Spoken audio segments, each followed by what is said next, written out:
ভালানা ভালানা হুজুর ভালানা আজো চাকরির নাম ইমামতি সমাজে সবাই যেন হয় সভাপতি আজো চাকরির নাম ইমামতি সমাজে সবাই যেন হয় সভাপতি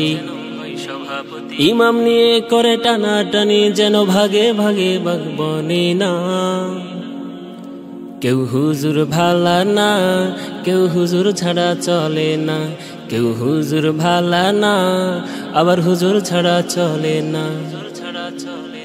দেরি হলো দিতে কেন জোহরের আজান চাকরি থাকবে কিনা ভেবে দেখো বাজান সপ্তাহে একদিন এসে মসজিদে বালুর ছোঁয়া পেলে মেজাজটা জাগে সারাক্ষণ ইমামের দোষ ত্রুটি খুঁজে সুযোগ পেলে মিথ্যের বাণী রটে তিল পেলে তাল